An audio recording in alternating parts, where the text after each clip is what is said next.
আসসালামু আলাইকুম। Code cloud 100 days of cloud AWS সিরিজের ডে 19 এর আজকের টাস্ক হলো attach IAM policy to IAM user. আমরা স্টার্ট করলাম। আইএম পলিসি অ্যাটাচ করার মাধ্যমে আমরা একটি আইএম ইউজারকে নির্দিষ্ট পারমিশন দিতে পারি, অর্থাৎ পলিসির মাধ্যমে যেসব পারমিশন ডিফাইন করা থাকে সেগুলো ইউজারের সাথে অ্যাটাচ করার পর ইউজার সেই অনুযায়ী এডব্লিউএস এর রিসোর্স অ্যাক্সেস করতে পারে। এতে অ্যাক্সেস কন্ট্রোল আরও নিরাপদ এবং সহজে ম্যানেজ করা যায়। এই টাস্কে আমাদের আইএম ইউজার আন্ডারস্কোর মার্ক নামে একটি আইএম ইউজার এবং আইএম পলিসি আন্ডারস্কোর মার্ক নামে একটি আইএম পলিসি আগে থেকেই তৈরি করা আছে। আমাদের কাজ হলো আইএম পলিসি আন্ডারস্কোর মার্ক পলিসিটি আইএম ইউজার আন্ডারস্কোর মার্ক ইউজারের সাথে অ্যাটাচ করতে হবে এবং নিশ্চিত করতে হবে পলিসি সঠিকভাবে ইউজারের সাথে অ্যাটাচ হয়েছে। এখানে আমাদের দেওয়া ক্রেডেনশিয়াল দিয়ে আমরা লগ ইন করবো।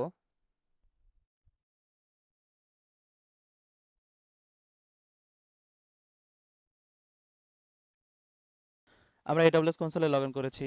এখান থেকে আমরা আইএম ড্যাশবোর্ডে যাব।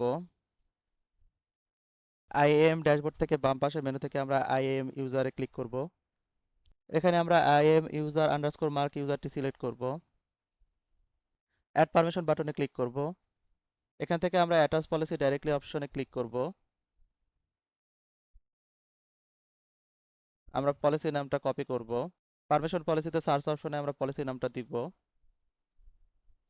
আমরা পলিসি সিলেক্ট করব। নেক্সট অপশনে ক্লিক করব। অ্যাড পারমিশন বাটনে ক্লিক করব।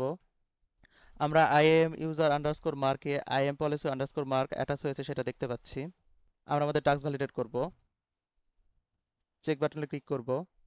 কনফার্ম বাটনে ক্লিক করব। আমাদের টাস্ক ডান।